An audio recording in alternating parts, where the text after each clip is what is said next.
Vamos, show, presentado por Betway. Después del partido en el que México empató 0-0 con Portugal, se ha desatado una enorme polémica por pues muchas razones que no tienen que ver con el fútbol. Y creo que estamos en el mejor lugar posible para analizarlo todo en buena medida, porque Mariano Sinito, Carlos Mauricio Ramírez, no son mexicanos y eso nos puede dar una perspectiva desde afuera. Yo sí soy, así que me tocará a mí hablar del lado de México, pero creo que es interesante tenerlos ellos dos porque nos van a decir las cosas desde otro punto de vista, ¿no? Que no son el habitual. Por lo pronto y para empezar, muchachos, ¿es un buen resultado para México empatar a Portugal a 0 antes del Mundial? Porque en México parece que hay gente que no le gustó. Es un buen resultado. Es un buen resultado. Yo siempre digo lo mismo cuando se trata de los partidos amistosos. Hay que tener en cuenta también que en los amistosos, aquellos que se encuentran usualmente en el papel de underdog, ¿sí? El que viene de punto, el que viene en condición de inferioridad, suele jugar a un nivel mucho más alto y el equipo que teóricamente viene de cómodo, viene de candidato, se relaja un poco y juega más tranquilo.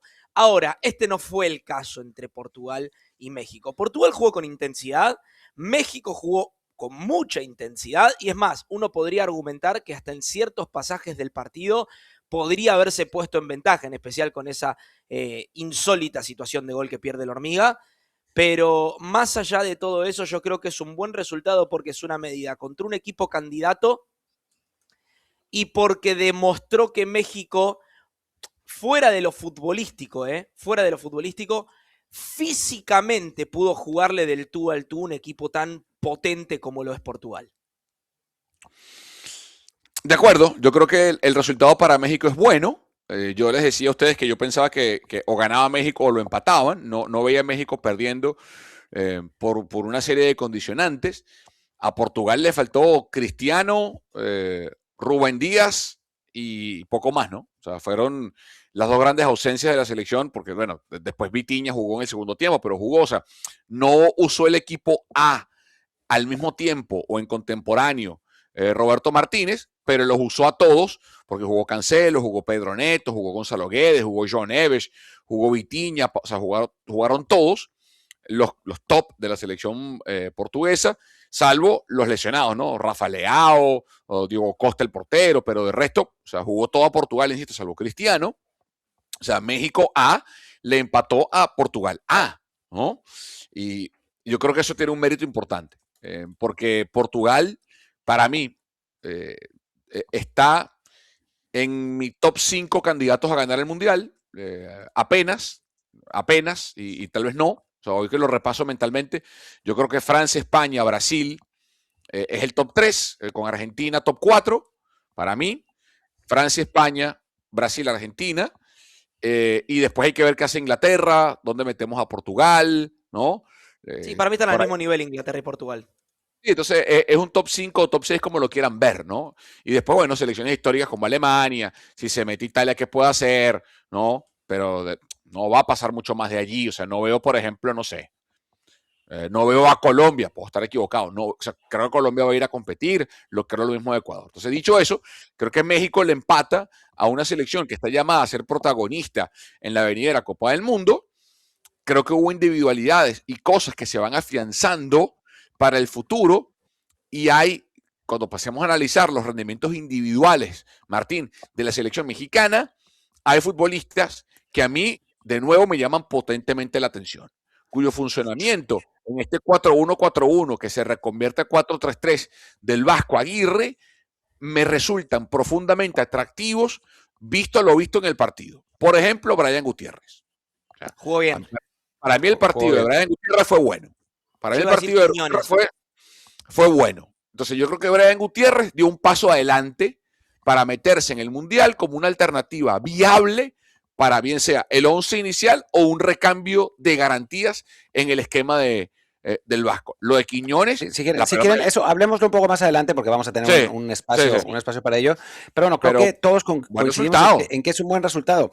A ver, también hay que puntualizar que los partidos amistosos no quieren decir muchísimo, ¿no? Los técnicos prueban muchas cosas. En este particularmente hubo 9 cambios por equipo, o sea, no es ni siquiera lo normal, que son 6. Esta vez se dejaron hacer cambios como fueran. Si bien Portugal pierde a Cristiano, bueno, no tiene a Cristiano y no tiene a Rubén Díaz, México tiene más de 10 lesionados, ¿no? Entonces también hay que hablar de eso. Digo, algunos no iban a jugar, iban a ser suplentes, pero otros eran fondo armario, ¿no? Eran jugadores que iban a entrar al campo y que al final de cuentas pues, obviamente no lo hicieron por sus lesiones. Creo que México se asumió como el equipo inferior entre los dos correctamente, porque esa es la realidad. O sea, hay gente en México que no entiende esas cosas, pero ganarle a Portugal jugándole al tú por tú es muy difícil, porque es un equipo que no solamente tiene grandes jugadores, sino que son grandes jugadores con la pelota. Entonces te la roban y no te la dejan tener y te matan a los espacios, ¿no? Entonces la selección mexicana hizo lo que tenía que hacer, le quitó la pelota por momentos a Portugal, siempre siendo ordenados, siempre siendo solidarios, siempre sin dejar huecos. Algunas veces los portugueses generaron opciones por su calidad, porque no había huecos de México, ¿no? Pero la calidad de los portugueses es inevitable, es innegable. En el segundo tiempo, en el momento que entra Vitinha, México no tiene el balón por una larguísima parte del tiempo, porque Vitinha es un extraordinario mediocampista.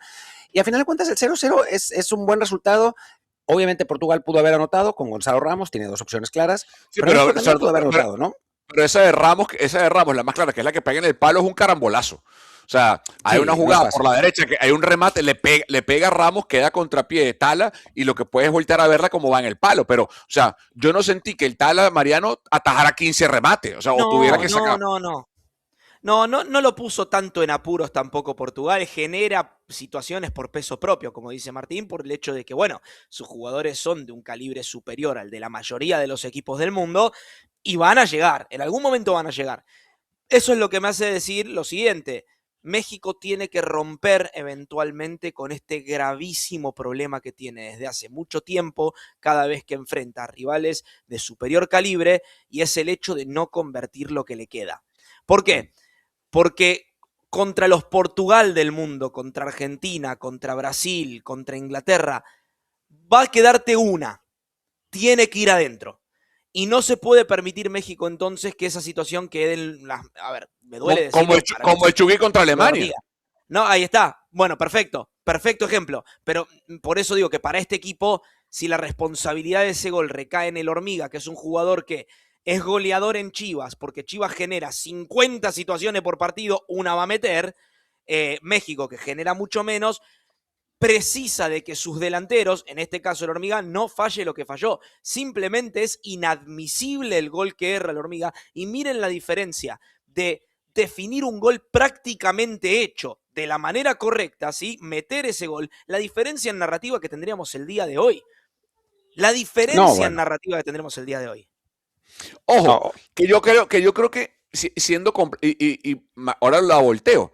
Martín, que es mexicano, por más que yo viví en México y conozco la idiosincrasia y el entorno y el ecosistema del fútbol mexicano, Martín es mexicano.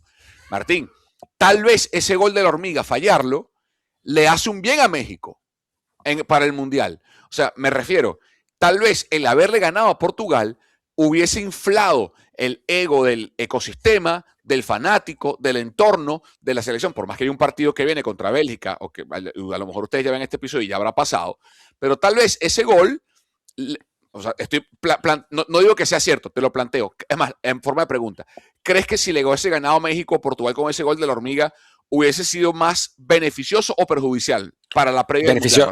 Beneficioso sin duda alguna, por muchas razones, ¿no? México es un equipo que normalmente no peca de exceso de confianza, sino de falta de ella, ¿no? Es un equipo que cuando llega, en fin, juega contra Portugal, juega contra Inglaterra, y esos rivales los ve desde el punto de vista del underdog, ¿no? O sea, le cuesta trabajo al mexicano asumirse como favorito o como contendiente, ¿no? Haberle ganado a Portugal yo creo que le hubiera dado un golpe de moral importante, pero sobre todo, y para pasar al siguiente tema, creo que no habría desatado la polémica y la toxicidad que se armó con los abucheos de los aficionados, con los gritos de los aficionados a su propio portero, con los oles que le coreaban a los portugueses, con la ovación que le dan a un jugador rival, incluso con las campañas antes del torneo del partido, para aplaudirle a Cristiano Ronaldo, que ni siquiera estaba en la cancha, que eso digo, fueron algunas cuentas, no pasó obviamente, pero ya el hecho de que se haya planteado es ridículo. Entonces creo que México ganando hubiera cambiado completamente el discurso y se hubiera hablado del partido mucho más que lo que se habló, ¿no? Que se habló más bien de una afición que, en mi opinión, equivocadamente, critica el desempeño de la selección mexicana al empatar con Portugal, con un candidato, y creo que tiene que ver con una multitud de factores, ¿no? Con una cuestión en general del país, que bueno, en el país hay mucha polarización, mucho enojo, las circunstancias no están particularmente bien, pero además con digamos,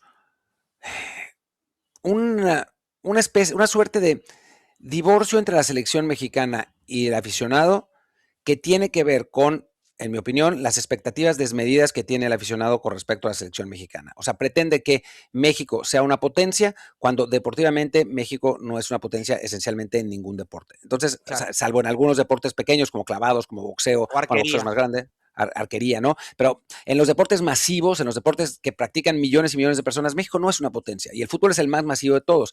Entonces, esa necesidad del mexicano de ganar choca con la realidad de la selección mexicana, que es una selección entre el 15 y el 25 del mundo, ¿no? Que no es la selección más ganadora del mundo, ni mucho menos. Sí, a ver, hay algo extraño en esto, porque siempre deriva en peleas de redes sociales. Algo extraño en el público mexicano que yo puedo percibir desde afuera, y es esta noción de que por alguna razón se sientan en la mesa de los llamados grandes del fútbol internacional. Y duele decirlo, es chocante, y en especial yo sé que van a venir los mensajes de que se calle el argentino, que va a decir, porque sé que hay una rivalidad entre Argentina y México en muchos casos. Realmente nosotros no la percibimos, pero bueno, sé que del lado de México se percibe una rivalidad. No. Para que haya una rivalidad tenés que ganar los dos, y Argentina tiene dejo, a México dejo. O sea, no, pero nosotros ni siquiera no lo pensamos en rivalidad hasta que se enfrenten, o sea, realmente no lo pensamos de esa manera, y es algo que cae solo en Twitter, porque de hecho yo respeto mucho. Argentina tiene dos rivalidades deportivas, fútbol. Brasil, históricamente, Inglaterra, ya está, no hay más. Nada más. Bueno, cuestión, a lo que voy con esto es, no sé hasta qué punto es culpa de la gente en sí misma, sino de la falta de educación futbolística que históricamente ha acechado México. Yo creo que el público mexicano, ojalá no suene arrogante lo que voy a decir ahora, pero yo creo que el público mexicano no sabe de fútbol. No, yo dice alguien de fuera, ¿eh? Yo creo que el público mexicano sabe de fútbol, o sea, del deporte.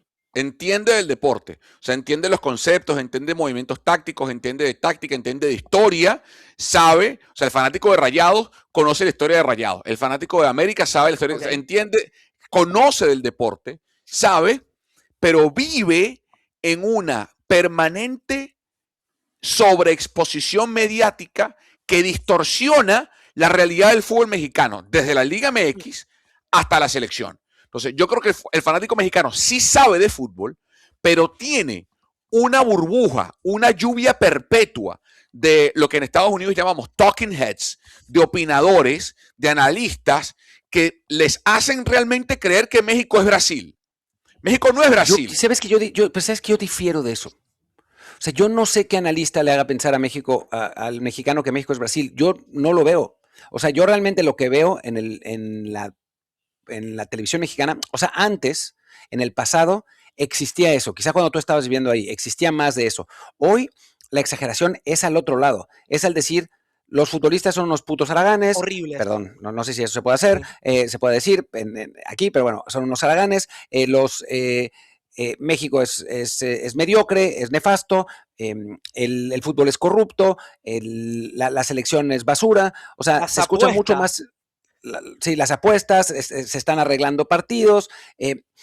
Yo veo mucho más eso, y creo que hay un sector de la afición que lo cree, que se lo cree, que es ese sector que le da las interacciones y los clics a los que dicen, y hay otro que sobrecompensa defendiendo a México pensando que es algo que no es, ¿no? Eso en parte, y hay otra parte que no sabe, ¿no? O sea, que hacen encuestas antes del Mundial y 25, 30% de la gente dice que México va a ser campeón del mundo. Y, ahí está, eso no hay es de lo dónde que voy. A agarrarlo, ver, ¿no? ¿saben con quién lo comparo yo? Y les pasa lo mismo, pero en otro sentido. ¿Saben qué público no sabe de fútbol? Hoy, los ingleses. Inglaterra, la gente de Inglaterra, no se puede hablar de fútbol con ellos. No se puede hablar de fútbol con ellos. No ganan nada desde el 66. Tienen generación tras generación de futbolistas brillantes, desperdiciados en la selección nacional, y hablan de ellos mismos como si hoy mismo fueran la Brasil del 70.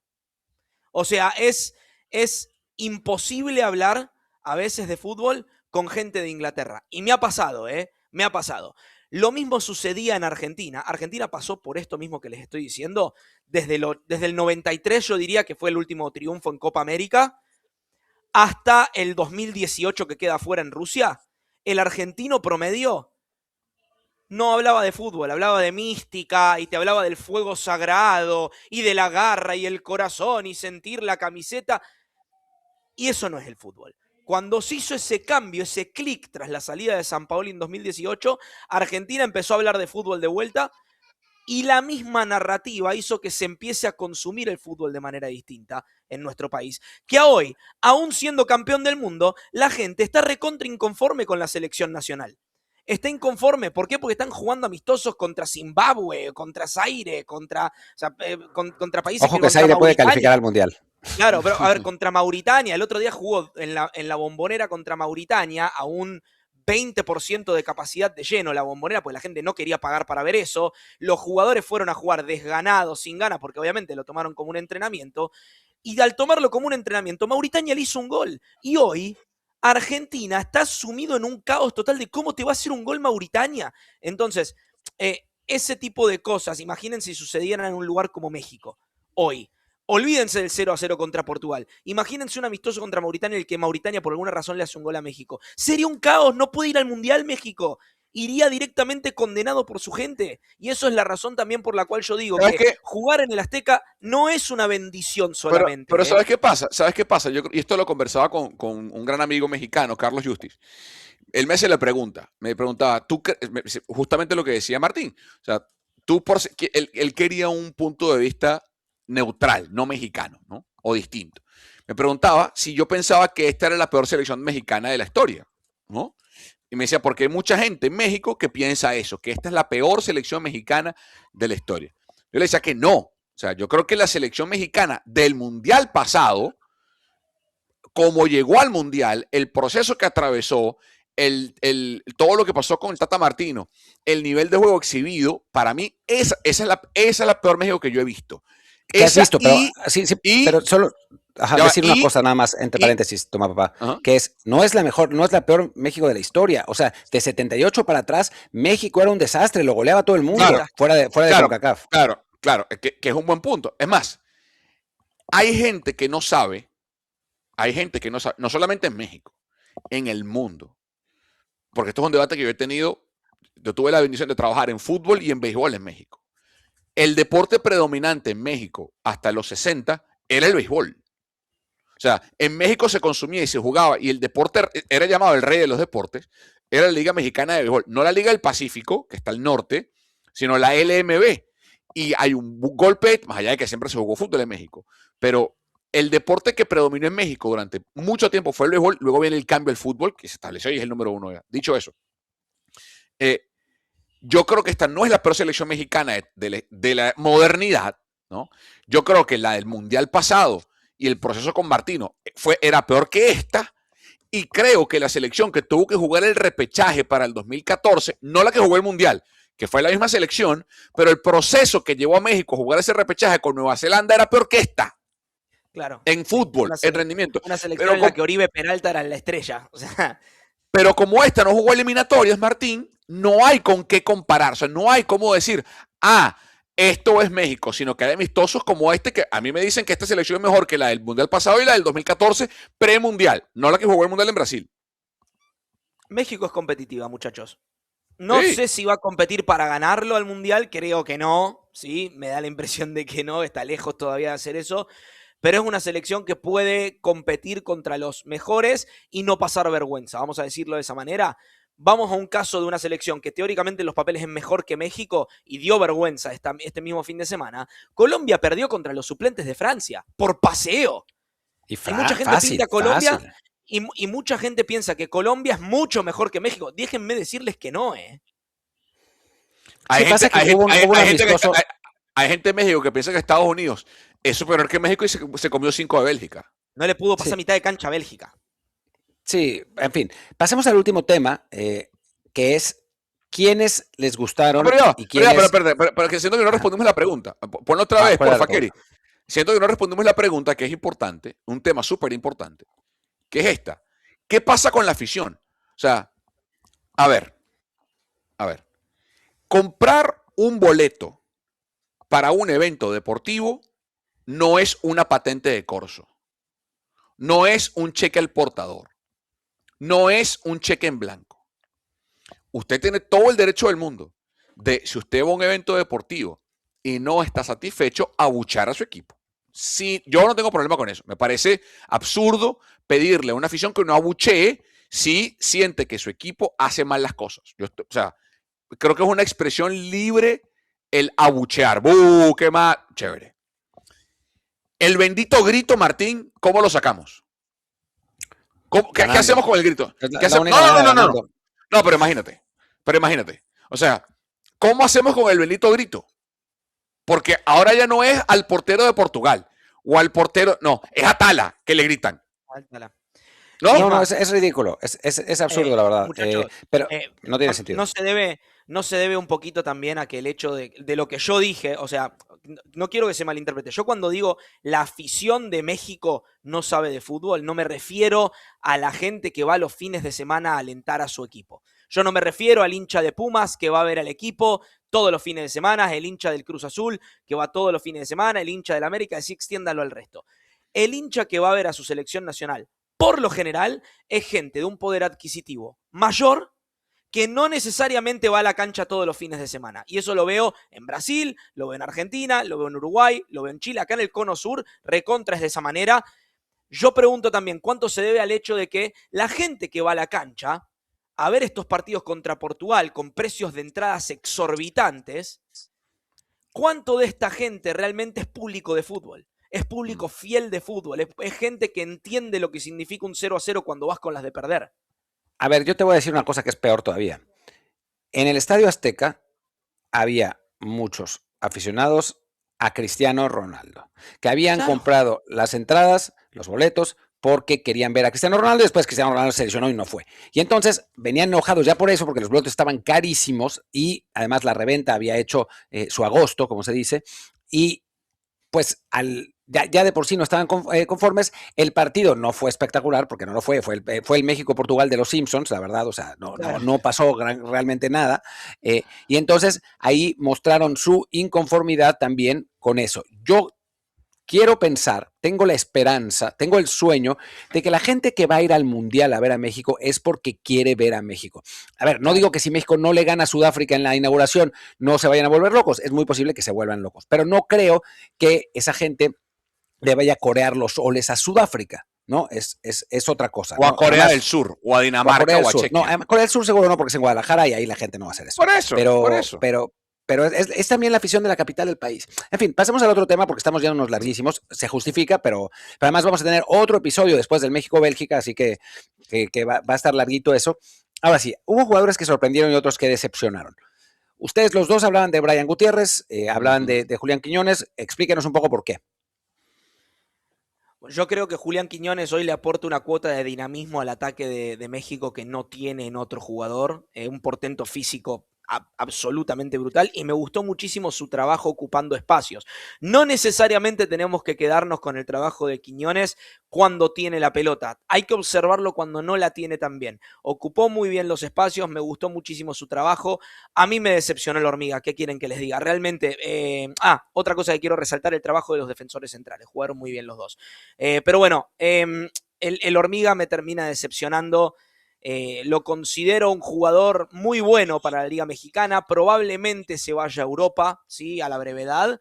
Pero fue una muy mala audición, ¿sí? Si se quiere, una muy mala audición, un mal casteo para hacer una alternativa a Raúl ahí arriba. No puede errar el gol que erró, mucho menos contra un rival de tanto calibre. Me parece decepcionante su partido.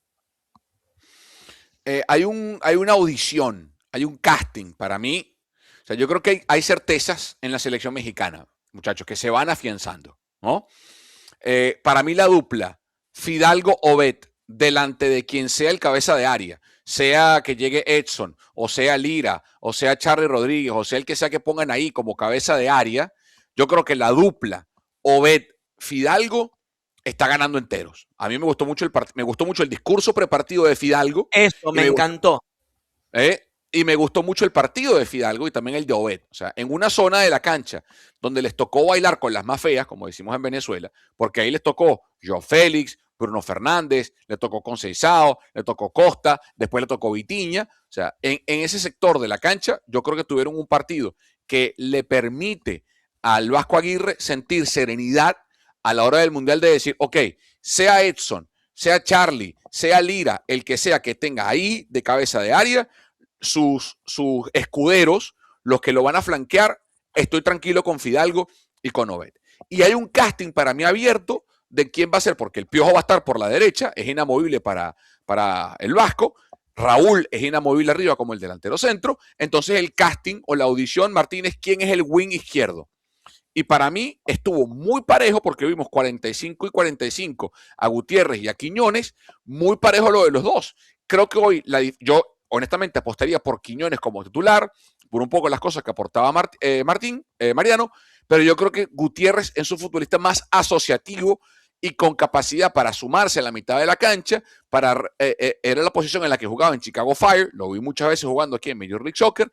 Yo creo que ese puesto hoy se va con más serenidad el Vasco de decir, pongo a Brian o pongo a Quiñones, tengo a alguien que va a poder encontrar a Julián, encontrar a Jiménez, encontrarse con el Piojo, juntarse con Obed y con Fidalgo en la mitad de la cancha. La pregunta ahora es, ¿qué hago con Gilberto Mora cuando se recupere? Eso. ¿Dónde lo pongo? Yo creo que Gilberto Mora tiene que ser una variante, es un jugador atípico para el joven mexicano, como decía Martín en uno de los episodios pasados, tiene esa cuota sudamericana de agarrar la pelota y encarar para adelante. ¿Sí? El no pensar en buscar al compañero libre, no, agarrar la pelota e ir para adelante. Ese dinamismo, ese cambio de ritmo, esa verticalidad de mitad de cancha hacia adelante, yo creo que es indispensable, que la necesita México y que Gilberto Mora tiene que dársela. Sí, a ver, yo tengo algunos comentarios a esto. A mí Obed me parece que fue de menos a más. Los primeros 20 minutos estaba muy nervioso, equivoca un balón en la salida que tendría que pudo haberse convertido en gol para Portugal. Por fortuna llegó Tala antes, pero pudo haber sido gol. Lo sentí que pesó menos. Me gustó más Brian Gutiérrez. Brian tuvo eso que dice Mariano, que es agarraba la pelota y se daba la vuelta, ¿no? En lugar de tratar de tocar hacia atrás de nuevo, se daba la vuelta, buscaba hacia adelante, buscaba asociarse con los delanteros, habilitar a Raúl, ¿no? Que Raúl, pobre, tuvo un partido de muchísimo desgaste, de esos partidos que son un poco ingratos, ¿no? Porque corrió, peleó, chocó y eso, y pues no tuvo ni una ocasión de gol, nada. Pero bueno, era de esperarse también. Creo que la llegada de Gilberto Mora, yo siempre he dicho que si México juega 4-3-3, Gil va a jugar de extremo izquierdo. Ese puesto de Brian y Quiñones, ¿no? Lo que jugó Brian Gutiérrez, lo que jugó Quiñones, porque es un extremo izquierdo mentiroso. El lateral izquierdo de México es Jesús Gallardo, que es un lateral izquierdo que va mucho, y entonces ese extremo izquierdo lo que hace es meterse. Jugar como un cuarto mediocampista, ¿no? Y ese es un trabajo que puede hacer perfectamente Gil, como lo hizo bien Brian Gutiérrez, como lo hizo bien Julián Quiñones, ¿no? Creo que Julián está para jugar, digo, ahí si es que lo ponen, o sea, si la circunstancia da, pero si México juega 3-4-2-1, que es otra opción que ha usado el Vasco, ahí veo mucho mejor a Julián, ¿no? Detrás, como uno de los dos detrás del 9. No me parece descabellado. No sé si lo va a usar, si va a usar esa formación contra Bélgica. Tengo la impresión de que sí, de que va a jugar así, porque bueno, es el último partido amistoso contra un rival top y está bueno jugar con otra formación con un rival top. Y lo de la hormiga es decepcionante a medias. Te voy a decir por qué. Porque también es verdad que en el momento que entra la hormiga, México genera 2 opciones de gol de inmediato. ¿no? Y no había pasado en el primer tiempo, ¿no? Y ese desmarque a segundo poste es algo que a nivel velocidad no te da ningún otro atacante mexicano. Dicho esto, no puedes fallar una opción No así. puede errar No ese puedes gol, fallar, no puedes simplemente fallarlo. no lo puede errar. No. Es además un error de fundamentos, porque viniendo el centro de la izquierda a la derecha, largo, lo que tienes que hacer es rematar al poste lejano, no al primer poste. Lo que intenta hacer la hormiga es rematar al primer poste y es mucho más probable que que rebanes el balón, que es lo que hizo. Si le mete la cabeza de lleno y remata contra pie el portero, es gol. O sea, no, es muy difícil no hacer un gol en esa jugada, ¿no? Es un error del que ojalá aprenda. Es algo que tiene la hormiga mucho, es el delantero que más goles ha metido en México en esta temporada y el delantero que más goles ha fallado en México en esta temporada. Entonces, se mueve bien, pero todavía le falta la definición. Sí, no, la complejidad de ese centro, que yo estoy de acuerdo con ustedes, tiene que ser gol. La complejidad del centro que describe Martínez, que es un centro de un derecho, y ese centro se va yendo hacia la línea de gol. O sea, no es un centro, porque Claro, el centro viene exacto, el centro viene desde la izquierda, pero es de un derecho. Entonces se le va haciendo, yo lo llamo, o sea, ese centro se va cerrando hacia el arco, no se va abriendo hacia la lateral como si fuese un centro, de un zurdo, que se va la pelota a encontrar con el cabeceador. Aquí la pelota se le va alejando y él tiene que tratar de desviarla, pero o sea, no pretendo excusar a la hormiga, ha debido ser gol, solamente describir el centro. Hay un nombre, para ir cerrando, que a mí los 30 minutos que jugó me gustaron mucho, sobre todo porque ese gol del que está, o esa oportunidad que estamos describiendo, muchachos, en la gestación, tiene un protagonismo de un futbolista que su movimiento previo al Mundial de destino profesional fue cuestionado, que es Berterame. O sea, para mí Berterame juega 30 minutos a un nivel bueno y la jugada nace, entre otras cosas, de un taconazo que él propina como pivote en la mitad de la cancha para luego abrir la jugada a la izquierda al lado de Julián. Entonces, cuidado, ¿eh? Yo creo que Santi recuperado va a estar en el Mundial, pero está haciendo méritos Berterame, tanto en Miami como en la selección mexicana, para ser considerado como una pieza de recambio, porque el 9 es Raúl Jiménez. Sí, de acuerdo. No, y creo que Berterame, algo que te puede dar, que no te da la hormiga, y eso es importante, es que puede jugar como extremo por la derecha, ¿no? Que es donde entró. Y la hormiga se nota es que 9, le gusta punto, a Aguirre. ¿no? Se Sí. nota que le gusta a Aguirre Berterame. Sí, se nota. Y además, eso, si vas a tener especialistas, tienes a Raúl, que es un 9, a Santi, que es un 9. ¿Qué vas a llevar? ¿Uno que te puede jugar de 9 o de extremo derecho o uno que te puede jugar solo de 9? Claro. Ahí O sea, está la pregunta, ¿no? yo creo que pero estamos diciendo que no se lleva de los 5. O sea, los 5 entendiendo que son Raúl, Santi, Hormiga, Quiñones y Berterame. Yo creo que se queda uno. Ok. Yo creo que se queda uno, porque además México juega con un 9. Sí, Quiñones puede jugar por izquierda, pero hay otros jugadores que pueden jugar por izquierda. Sí, Berterame puede jugar por derecha, pero hay otros jugadores que pueden jugar por derecha, no muchos, y eso le da un paso importante a Berterame. Pasa que en la función de la hormiga ya tienes a Santi, ¿no? Como el 9 suplente. ¿Cuántos minutos va a tener la hormiga en el Mundial? No lo veo, no lo veo. Hoy, ahora, en retrospectiva, cuando hablábamos de su posible salida hacia el Borussia Dortmund u otro equipo de buen calibre en Europa, siempre poníamos el condicionante de que vaya al Mundial y sume algunos minutos. Con la actuación del partido contra Portugal y teniendo en cuenta este bloqueo que tiene por delante de nombres, lo veo difícil. Bueno, pero falta Bélgica, ¿eh? Falta Bélgica. Y yo no creo descabellado que el Vasco ponga a la hormiga titular contra Bélgica. Primero porque, o sea, Raúl jugó 60 minutos. Y segundo, justamente para darle el chance. Capaz ponga a Berterame ahí de 9. No está Santi. Capaz lo ponga a Berterame de 9, pero cuidado, ¿eh? Yo creo que va a poner a Berterame de 9. Y ahora hagamos nuestros pronósticos contra Bélgica y ya con eso cerramos porque está larguísimo este episodio. Yo creo que va a jugar Berterame porque el partido contra Bélgica va a ser en cierto modo similar al de Portugal, contra un rival superior al que no le puedes dejar espacios y tienes que poner a un 9 que te agarre la pelota, que pueda cubrirla, que pueda descargar, y la hormiga no es ese 9, ¿no? La hormiga es un finalizador, no es un jugador que te pueda jugar de poste, ¿no? Entonces, yo creo que va a volver a meter a la hormiga de cambio, en algún momento donde vea que la defensa rival está cansada, que pueda aprovechar los espacios a sus espaldas, que pueda moverse, si México por milagro domina el partido, cosa que dudo mucho, creo que ahí podría cambiar. Pero antes de irnos, me gustaría que me dieran sus pronósticos. Denme sus pronósticos para el México-Bélgica. ¿Quién piensan que va a ganar? ¿Por qué marcador? ¿Y por qué? Yo creo que va a ganar Bélgica 2-0 y creo que los goles llegarán por el lugar donde Bélgica es muy fuerte y México suele ser débil, en especial en este proceso previo porque tiene muchas dudas allí, que es el extremo izquierdo de Bélgica y la defensa del lado derecho de parte de México. Creo que Doku ahí se va a hacer una fiesta. Yo coincido, creo que Bélgica tiene futbolistas de un nivel de potencia física importante, más allá de que no es la Bélgica que desaprovechó Roberto Martínez en un mundial y la generación dorada que vimos con Hazard, con De Bruyne en su etapa más joven, ¿no? Esa selección que debió para mí, si no al menos ganar un mundial, competir más arriba en Copas del Mundo, ¿no? La de Company, la de Bertongue, o sea, una selección que debió haber hecho cosas más importantes, pero es una selección muy potente, con futbolistas en Inglaterra por todas partes. Yo creo que gana Bélgica, pero creo que México va a dar un partido muy bueno. México suele jugar hacia arriba cuando enfrenta a rivales superiores y jugar hacia abajo cuando enfrenta a rivales inferiores. Yo coincido con Tomás Papá, creo que gana Bélgica, creo que es un partido cerrado, que gana Bélgica 2-1, que México da una buena actuación, sobre todo al principio, pero se le va acabando el gas y terminan imponiéndose los belgas, que tienen un mayor fondo de armario, tienen mejores suplentes que la selección mexicana, claramente, y también va a tener mucho que ver con el 11 que pare el Vasco Aguirre, ¿no? Si Aguirre decide hacer rotaciones, pues va a ser más complicado que si sale con su mejor 11 titular.